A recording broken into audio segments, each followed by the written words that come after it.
I'm hardly a professional explorer. No. Let me finish. I've had you looked into. Oh? You're an American from the University of Minnesota, currently a guest lecturer at the University of Christiania. Your speciality is the archaeology of the North. In the past, you've led several successful expeditions. You've done some very interesting work in Greenland. Oh, no.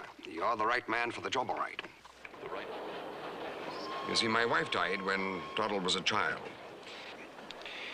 As he grew older, I began to groom him to take my place in the business. I pushed him too hard, I think. Anyway, we had words. And suddenly Donald dropped everything and went off on a whaling ship as an ordinary seaman. 3 months later, I got word that he'd left the ship in Baffinland. Why? I had no idea. Until I received this from a trading post at Fort Conger on Ellesmere Island. Apparently, Donald had left it with the factor for safekeeping when he'd gone off on some sort of expedition. When he didn't come back, the factor sent it on to me.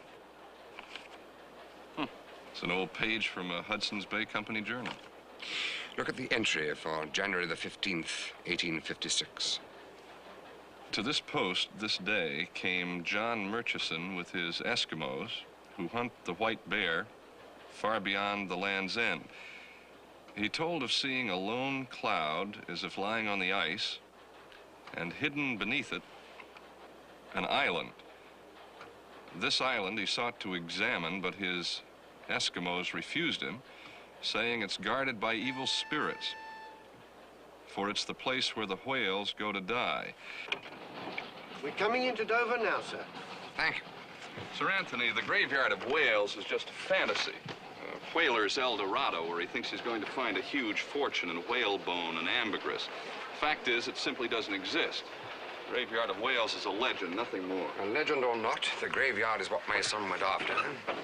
It's my son I'm looking for. Porter, sir? Yes, take our luggage to the Admiralty Pier. Very good, sir. Sir Anthony, I'm afraid this has to be the end of the line for me. I'd help if I could. I know how much this means to you. But you're trying the impossible. To try to find one man with nothing more to go on than a page from an old journal. And there is something more. Donald also left this with the factor. I was hoping you might know what it was. It's carved bone. It's Eskimo work. It's quite common in the Arctic. This one's a kind of a map. Map? Well, if I had the right chart, I could show you how this thing works. My yacht is at the pier. You can have all the charts you need.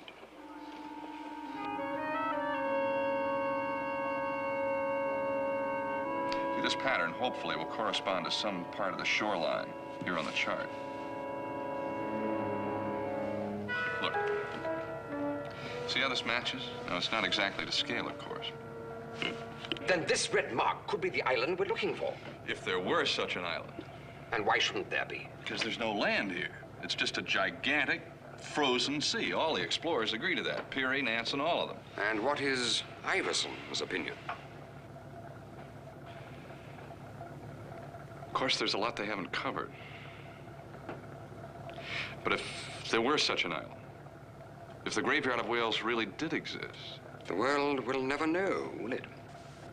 Unless you discover it, or unless someone else beats you to it.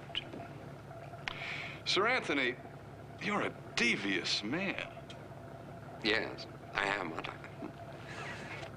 I've got your contract here, your leave from the university, power of attorney. My solicitors will handle your affairs in your absence.